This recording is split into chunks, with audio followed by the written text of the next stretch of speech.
66 million Americans remain unvaccinated, and those on the job now face the prospect of unemployment and economic ruin. Companies are bracing for more worker shortages, while city governments scramble to protect their citizens after firing police and other first responders, placing them on unpaid leave or seeing them resign. I love what I do, and now I'm put in a situation where I have to either go against my sincerely held beliefs, my faith, and what I believe in. Joe Biden's vaccine mandate, however well-intentioned it may be, threatens to create even more suffering and misery in what has already been a very tough year. 40% of TSA employees have yet to meet the deadline to be fully vaccinated, which hits just before Thanksgiving. That's a recipe for holiday travel chaos. The fact that 40% of TSA's employees are not vaccinated, something's going to have to give. I'm really worried. Also facing termination, many airline pilots, teachers, doctors and nurses, and military service members. And I'm asking everyone who hasn't gotten vaccinated, please get vaccinated.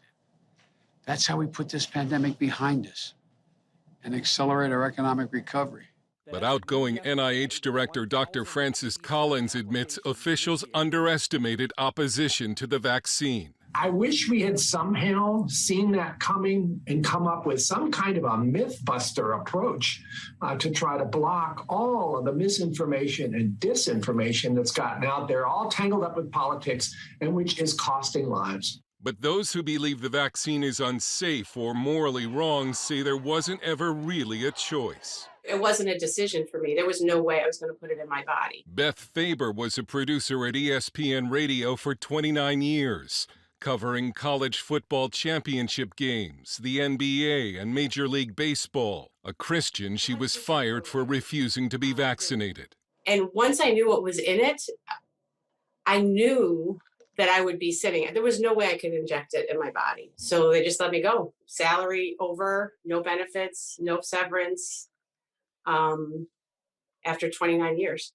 ESPN says by not getting vaccinated, Faber chose to voluntarily separate from the company.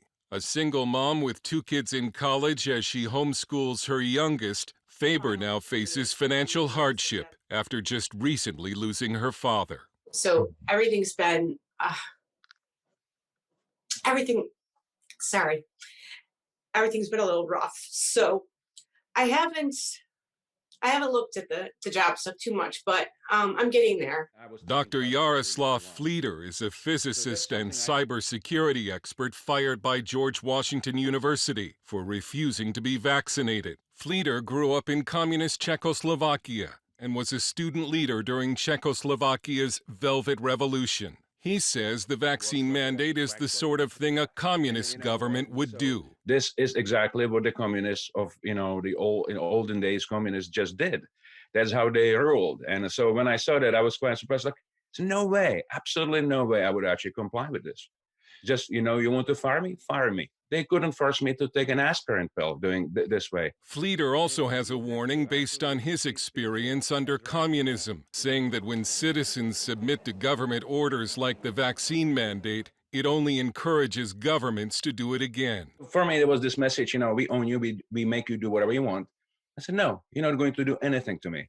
And I don't care what the cost is. Tony Perkins of the Family Research Council calls the vaccine mandate a massive overreach by the federal government. And look, I am not against the vaccine. In fact, I've encouraged people who are in high-risk categories that they need to talk with their medical provider and make that decision which is best for them. So I'm not anti-vaccine at all. But I am anti-government mandate. Some states are fighting back with new laws blocking the vaccine mandate. Liberty Counsel has filed a class action lawsuit and a temporary restraining order and injunction against the White House and all 5 branches of the military. It is reprehensible, it's un-American, it's unconstitutional, it's illegal to force individuals, particularly our healthcare working heroes, against their will.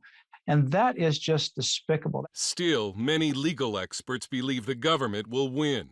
And if the mandate isn't blocked, millions of Americans not only face unemployment, but the possibility unemployment benefits could be denied. Dale Hurd, CBN News.